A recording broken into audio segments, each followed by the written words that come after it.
వందలు కానీ 1000 రూపాయలు కానీ 2000 కానీ వాళ్ళకిచ్చి ఒక రోజు భోజన వసతి వాళ్ళకి కల్పించినట్లయితే మనము ఆ పాదయాత్ర పుణ్యం కూడా మనకు కూడా దక్కుతుంది. ఎందుకంటే పాదయాత్ర చేయలేనటువంటి అవకాశం లేనటువంటి వాళ్ళు ఆ రకంగా పుణ్యం చేసుకోవాలి. మరి పుణ్యం చేసుకోవాలని అంటున్నాం కదా, మరి పుణ్యం ఎందుకు చేసుకోవాలి అది తెలవాలి. మేము చూడండి అమ్మా, మనం ఏమైతుంది అంటే మనం ఈ శరీరాన్ని ఎప్పుడో ఒకప్పుడు విడిచిపెట్టి పోతాం. ఎక్కడికి పోతాం? చనిపోతాం. అంటే మన శరీరాన్ని విడిచిపెట్టి పోతాం. అయితే శరీరాన్ని విడిచిపెట్టి పోయిన తర్వాత అక్కడ ఏం జరుగుతుంది అంటే వీడు భూమి మీద ఉండగా ఏమేమి పనులు చేసేస్తుండు అని అక్కడ నిర్ధారణ జరుగుతుంది. వీడు భూమి పైన ఉన్నప్పుడు మరి ఏమన్నా భగవన్నామ స్మరణ చేసిందా, ఒక అన్నదాన కార్యక్రమం చేసిందా, లేక పాదయాత్ర చేసిందా, లేక ఇంకేమన్నా మంచి కార్యాలు చేసిందా, ఏదైనా దేవాలయ నిర్మాణం చేసిందా, లేకుంటే పొద్దున్న లేచి ఏమన్నా భగవంతునికి సంబంధించిన స్తోత్రాలు చదివిందా, ఇవన్నీ పుణ్యాన్ని అక్కడ ఏదన్నా ఇంటికి పుణ్యం ఉందా అని చూస్తుంది. ఎవరు పుణ్యం ఉందా అని చూసి వీనికి ఎటువంటి జన్మ ఇవ్వాలంటే, అరే వీడు మానవ జన్మ ఇచ్చినందుకు అన్ని మంచి పనులు చేసిండు, బుద్ధిమంతునిగా ఉన్నాడు, చెడు దుర్వ్యసనాలకు అలవాటు పడలేదు, చెడ్డ పనులు చేయలేదు, దొంగతనం చేయలేదు, దోపిడీ చేయలేదు, అరాచకాలు చేయలేదు, ఎటువంటి పనులు కూడా చెడ్డ పనులు చేయలేదు, వీని యొక్క జీవితాన్ని సద్వినియోగపరుచుకున్నాడు, వీడు మంచి పని చేసిండ్రా అని చెప్పేసి వానికి మళ్ళీ మానవ జన్మ ఇచ్చే అవకాశం ఉన్నది.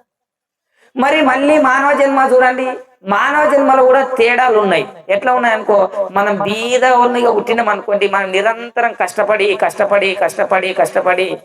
కష్టపడితే తప్ప మన కడుపు నిండదు. అదే మనం ఒక 50 ఎకరాల ఇంట్లో పుట్టినాం అనుకోండి, అప్పుడు మనకు అన్నిటిదాల ఆహారం ఉంటది. అంటే డబ్బుకు కానీ ధనానికి కానీ దేనికి కుదవ ఉండదు. అదే ఒకవేళ పండితుని పుట్టలో పుట్టినాం అనుకోండి, మన పుట్టుకతోనే ఆ భగవద్గీత, రామాయణము, భాగవతము అనేకమైనటువంటి గ్రంథాలను మనం చదువుకోగలుగుతాం. అంటే మనం ఎక్కడ పుట్టాలన్నది దేని మీద ఆధారపడి ఉంది? మనం చేసినటువంటి పుణ్యకార్యాల మీద ఆధారపడి ఉంది. మనం పుణ్యకార్యం చేస్తే ఏమవుతుంది అంటే మనం బాగా ధనవంతుల ఇంట్లో పుడతాము, లేకుంటే ఒక మంచి పండితుని ఇంట్లో పుడతాము, మంచి తెలియపరుని ఇంట్లో పుడతాం. కాబట్టి మనం పుణ్యం ఎక్కువ సంపాదించుకునే చూడాలి. మనం పుణ్యం ఎక్కువ సంపాదించుకుంటే మనకు వచ్చే జన్మ మంచి జన్మ వస్తుంది. ఒకవేళ ఈ పుణ్యంతోనేం కావడదు, ఈ సంసారంతోనేం కావడదు అని మనం పుణ్యం చేయకుండా అన్ని పాపాల పనులు చేసుకుంటూ పోయినాం అనుకోండి.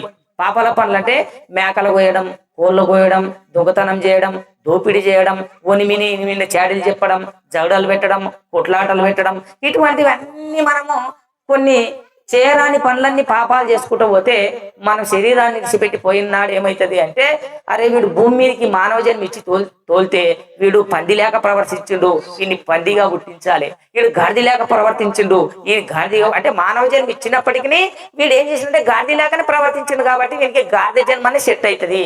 వీడు మానవ జన్మ ఇచ్చినప్పటికీ పంది లేకనే ప్రవర్తించింది కాబట్టి ఇంక పంది జన్మ సెట్ అవుతుంది. అట్లా వాడు ఎటువంటి కర్మ చేసుకొని వచ్చిండో అటువంటి కర్మ అయి వాడు గాడిద గాని, కుక్క గాని, నక్క గాని, పిల్లి అయింది అనుకోండి, వాడికి ఏమైంది అంటే మళ్ళీ 84 లక్షల జీవరాశులు అయిన దగ్గర మళ్ళీ మానవ జన్మ రాదు. ఒక్కసారి మనం గాడిద అయినామంటే మళ్ళీ 84 లక్షల జీవరాశులు అయిన దగ్గర మానవ జన్మ రాదు. మరి గాడిద అయినాక 84 లక్షల జీవరాశులు ఇంతవరకు జన్మ ఎందుకు రాదు అంటే, గాడిద అయినోడు హనుమాన్ చాలీసా చదవనీకి వస్తుందా?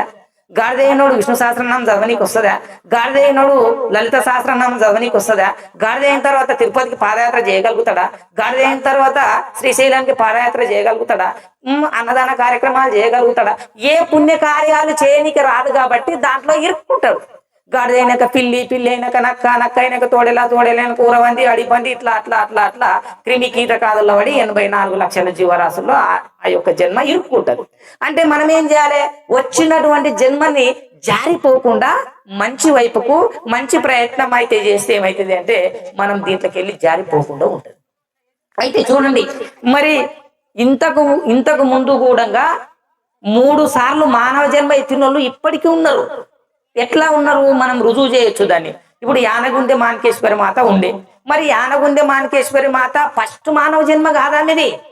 ఆమె 3 మానవ జన్మలు ఎత్తిన తర్వాతనే 3 సార్లు మానవ జన్మ ఎత్తింది. ఆమె ఎత్తిన తర్వాతనే ఆ స్థితికి వెళ్ళింది. ఎట్లా వెళ్ళింది అంటే, ఫస్ట్ జన్మ లోపల వారానికి ఒక రోజు గుడికి పోయి పూజ చేసేటటువంటి వ్యక్తి, వారానికి ఒక రోజు పూజ చేసినటువంటి వ్యక్తికి ఏం చేస్తాడు భగవంతుడు అంటే, అరే వచ్చే జన్మల వీన్ని రోజు పూజ చేసుకునేకి అవకాశం ఇస్తాము అని చెప్పేసి రోజు పూజ చేసేటటువంటి అవకాశం ఇస్తాడు రెండో జన్మల. మరి మూడో జన్మలో ఏం చేస్తాడంటే, అరే వీడు గత జన్మలో ఫస్ట్ జన్మలో వారం కోనాడు చేసిండు, ఈ జన్మలో రోజు చేసిండు, మళ్ళొచ్చే జన్మల నిరంతరము వాడు భగవద్ధ్యానం చేసేటటువంటి అవకాశాన్ని వానికి ఇస్తాము అనుకుంటారు.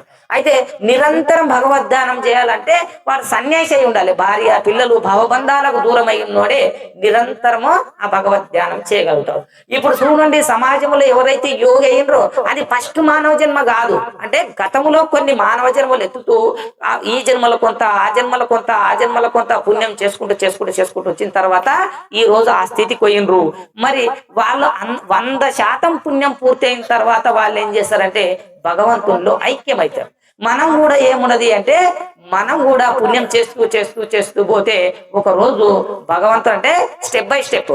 ఎందుకు ఇప్పుడు 2వ తరగతి ఉన్నోనే 3వ తరగతిలో వేస్తారు, 10వ తరగతిలో ఉన్నోనే 12వ తరగతిలో వేస్తారు, 12వ తరగతిలో ఉన్నోనే డిగ్రీలు వేస్తారు, డిగ్రీలో చేసిన పీజీ రాపిస్తారు. నువ్వు డైరెక్ట్ పీజీ చేస్తా అంటే కుదరదు కదా. అంటే స్టెప్ బై స్టెప్ మనం మెల్లమెల్లగా భక్తి దాంట్లో మనం పరవశ్యమైపోయి మనము చేతనైనంత వరకు ఆ భక్తి చేసుకుంటూ పోతే మనకు తుదకు ఆ భగవంతుని యొక్క ఆశీర్వాదం లభిస్తుంది. మనం ఎప్పుడో ఒకప్పుడు ఈ జన్మలు కాకపోయినా మల జన్మలు కాకపోయినా తుదకు ఆ భగవంతుని మనం చేరుకుంటామని చెప్పేసి ఈ చిన్ని అవకాశాన్ని కల్పించినటువంటి మీ అందరికీ కూడా హృదయపూర్వకంగా నమస్కారాలు తెలియజేస్తూ సెలవు తీసుకుంటున్నాను. జై శ్రీమన్నారాయణ, జై శ్రీమన్నారాయణ. ఈ రోజు ప్రసాదం ఎవరైనా ఇచ్చిందా?